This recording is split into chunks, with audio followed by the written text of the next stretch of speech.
ایک اور واقعہ صادق آل محمد امام جعفر صادق ابن ابی یعفر نامی صحابی، وہ امام کے سامنے آ کے ایک جملہ ارشاد فرماتے ہیں. وہ صحابی دیکھیں، وہ جلیل القدر صحابی، کہتے ہیں یا ابن رسول اللہ ان فلقت رمانا، کہتے ہیں کہ دیکھیں سنیں، ابھی آپ لوگ بھی سنیں جوان، اگر آپ میرے سامنے ایک انار کے دو ٹکڑے کریں، ایک انار ہے، اس کو میرے سامنے آپ دو ٹکڑے کریں، فقلتا، اور آپ فرمائیں ھذا حرام وھذا حلال، آپ میرے سامنے کہیں کہ یہ حلال ہے یہ حرام.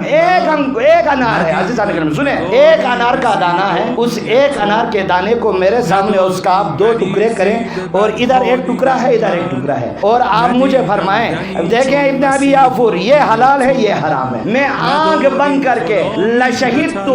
ما قلت حلالا حلال وما قلت حرام حرام، میں گواہی دوں گا جس ٹکڑے کو آپ نے حلال کہا ہے میں بھی حلال کہوں گا، اور جس ٹکڑے کو آپ نے حرام کہا ہے میں بھی اس کو حرام کہوں گا. میں کیوں کیسا نہیں پوچھوں گا، حالانکہ یہ سوال ہو سکتا ہے، انار ایک ہے، ایک انار کا دو ٹکڑا ہو سکتا ہے، فرزند رسول یہ کیسے ہو سکتا ہے اسی ایک انار کا ایک ٹکڑا حلال ہو ایک ٹکڑا حرام ہو؟ اگر یہ غصبی ہے تو دونوں ٹکڑا غصبی ہو سکتے ہیں، اگر یہ حلال ہے تو دونوں ٹکڑے حلال ہو سکتے ہیں. نہیں، یہاں پہ اطاعت کا معیار یہ ہونا چاہیے، جب امام کہیں یہ حلال ہم کہیں حلال، جب امام کہے یہ حرام ہم کہیں حرام، تب حقیقی شیعہ ہو جائیں گے، ورنہ دعوائی شیعہ ہے. تو یہ اطاعت کا معیار یہ ہے، اطاعت ماس. اور ابن ابی یعفر کے لیے امام نے ایک جملہ آخر میں فرمایا، رحمک اللہ رحمک اللہ رحمک اللہ، خدا کی رحمت تم پر نازل ہو ابن ابی یعفر، خدا کی رحمت تم پر نازل ہو. اور دیکھیں آپ،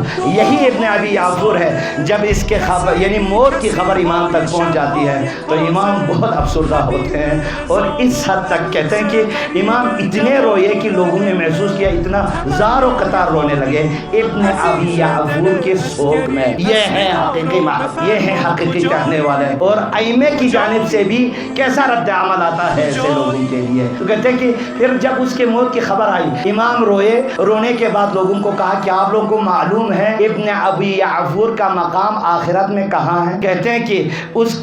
جو مقام ہے، کہتے ہیں کہ ابن ابی یعفر کا جو آخرت میں مقام ہے اس کا ایک حصہ رسول اللہ کے مقام سے ملے گا، ایک حصہ علی مرتضیٰ کے مقام سے ملے گا، اور ایک حصہ حسن مجتبیٰ کے مقام سے ملے گا، اور ایک حصہ امام حسین سید الشہداء آغا ابا عبداللہ سے ملے گا. یہ ہے اطاعت اہل بیت اور محبت اہل بیت کا حقیقی صلہ. درود پڑھے محمد و آل محمد پر.